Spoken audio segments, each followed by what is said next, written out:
श्रीमद् भगवद गीता अध्याय 02 सांख्य योग। श्लोक 11।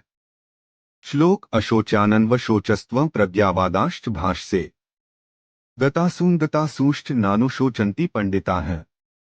11। श्लोक का भावार्थ सरल शब्दों में।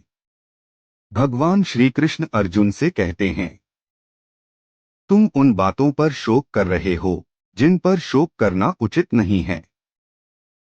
तुम बुद्धिमानी की बातें तो कर रहे हो, लेकिन सच में ज्ञानी व्यक्ति न जीवित के लिए शोक करते हैं, न मृत के लिए।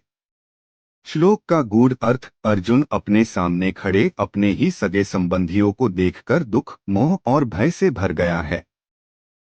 उसे लग रहा है कि युद्ध में उनके मारे जाने से सब कुछ समाप्त हो जाएगा।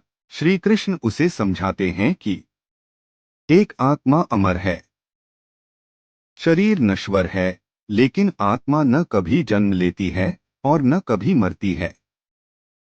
इसलिए शरीर के नाश पर शोक करना अज्ञान का प्रतीक है। दो मृत्यु केवल शरीर का अंत है। जैसे पुराने कपड़े छोड़कर नए कपड़े पहने जाते हैं, वैसे ही आत्मा पुराने शरीर को छोड़कर नया शरीर धारण करती है। तीन ज्ञानी शोक से ऊपर होते हैं। जो आत्मा के सत्य को जान लेते हैं, वे जीवन और मृत्यु दोनों को समान दृष्टि से देखते हैं। स्वधर्म की शिक्षा अध्याय 02 श्लोक 31। हिंदी अनुवाद। अपने स्वधर्म को देखकर तुम्हें विचलित नहीं होना चाहिए, क्योंकि धर्मयुक्त युद्ध से बढ़कर क्षत्रिय के लिए कोई श्रेष्ठ कर्तव्य नहीं है। भावार्थ अर्जुन एक क्षत्रिय है। उसका कर्तव्य अन्याय के विरुद्ध खड़ा होना और धर्म की रक्षा करना है। यदि युद्ध सत्य और न्याय के लिए है, तो उससे पीछे हटना अधर्म है। मुख्य संदेश जीवन के लिए सीख। हर व्यक्ति का जीवन में एक कर्तव्य धर्म होता है। सही मार्ग कठिन हो सकता है, लेकिन वही आत्मिक कल्याण देता है। भावनाओं में बहकर कर्तव्य से भागना सही नहीं। सच्चा साहस वही है जो धर्म के साथ खड़ा रहे।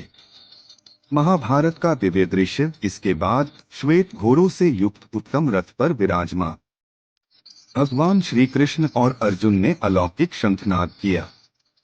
उस शंख ध्वनि ने धर्म, साहस और विजय का उद्घोष किया।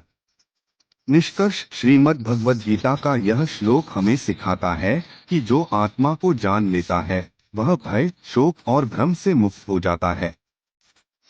Please my subscribe YouTube channel.